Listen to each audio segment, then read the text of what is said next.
the Bitcoin per share, or the Bitcoin exposure per share, is increasing drastically year over year. Like, why do you buy this over IBIT? Your Bitcoin per share, your Bitcoin exposure per share is increasing drastically over time. Let's jump into statistics, which we talk about every week. And we just take a look at the health of MSTR, which is the, what do you want to call him, a 1,000-pound gorilla in the scene. We are going to share my screen here. The 1080-pound gorilla. 1080-pound gorilla, exactly. Long 1080s. Okay, MSTR financial leverage. So we show this every week. We've got a few columns here. This is different timelines in each different column. So focus your attention on what is now column BN, which is Bitcoin held. Strategy holds 640,000 Bitcoin and 31 Bitcoin. Bitcoin price as of today, 122,000-ish. MSTR price is about $331. Bitcoin assets, they've got $78.3 billion of assets on balance sheet, $8.2 billion of debt, $6.5 billion of preferred stock. So your net capital sitting on balance sheet, if you just take assets minus the debt, is $70 billion, which is an absolute ton of money. And you've also got another figure here, which is the net capital, which is the $70 billion number, minus 4 years of the preferred dividend outstanding. So you've got $67 billion in net capital when you factor in at least 4 years of dividends on the balance sheet. Then I've got this liability to asset ratio, which is just showing the liabilities, assuming a pure notional value of the debt plus the preferred. You've got an 18.9% leverage ratio and a debt coverage multiple, or a BTC rating, of 5.3. I think this will be pretty close to what is on Strategy's website. So when you think about, what kind of event would take a company like this down that has leverage of this size and scale, it sounds like a lot on a nominal basis, but on a percentage basis, it's really not that much. The price of Bitcoin would need to be below $23,166 for the assets held on balance sheet to be worth less than the notional debt outstanding. That is, I think, incredibly unlikely at this point. And many people on the screen would be selling everything in their entire world to buy Bitcoin at those prices, or something else drastic maybe breaks Bitcoin. I think that's a very low tail probability.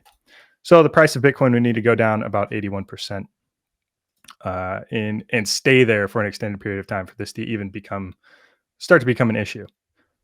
The next thing, obviously, yeah, hop in there, Mike.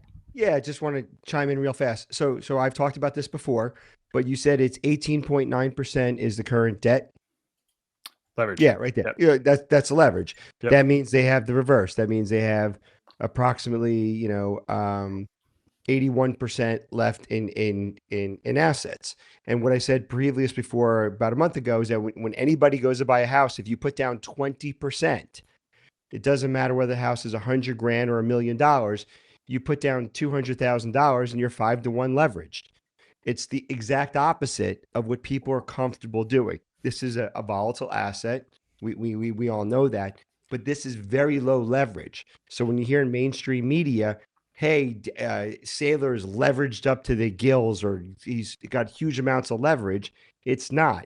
The notional amount is billions of dollars, like Jeff just said, but the actual leverage ratio is the exact opposite of what you do when you buy your house. Yep. And that's the interesting part. Bingo. Exactly. The other column I've got here is just if you were to take out the $3 billion of convertible debt that's outstanding, that's currently trading really deep in the money effectively as equity.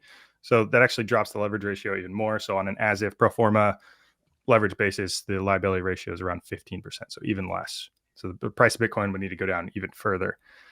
And obviously, the price of MSTR has been down in the last couple of weeks. We've gotten a lot of crap saying that we don't talk about it. So obviously, the price is down. I can't control the stock. The stock does whatever it does, and that's just the way it goes.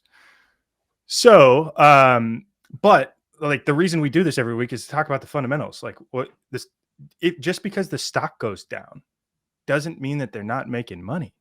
Like the company makes money. Like if the price of the equity goes down, it almost doesn't matter. If the price of Bitcoin is going higher, the company's getting stronger, like regardless of what the equity does. So there's a lot of, craziness, obviously short reports, and a lot of energy being thrown around saying these things are dead. But the company's getting incrementally stronger as the price of Bitcoin goes up, which makes the short thesis even just more insane as you start to play this out and think about the game theory down the road, like the long term. Sure, are there shiny things in the market that people are chasing right now? Absolutely. We just saw an energy stock with iron go from $5 to $60 in like 3 weeks or 4 weeks or something like that. Yeah, there's a lot of shiny things in the market that people are chasing, and if people make money on those, awesome. We talk about this because like this is the big story. This is the huge story. This company has an order of magnitude greater than the next closest company of the best capital on the planet. What does that look like down the road? We're here to unpack that, and that's what we're here to talk about today. So the fundamentals, when you look at the fundamentals, the Bitcoin per share or the Bitcoin exposure per share is increasing drastically year over year. Like, why do you buy this over IBIT? Your Bitcoin per share, your Bitcoin exposure per share is increasing drastically over time, right? Just from 2023, you've got increase of 74% and then increase of 26%. That is more. That's more Bitcoin. That's as simple as that. You're yielding Bitcoin by operating and financing different operations.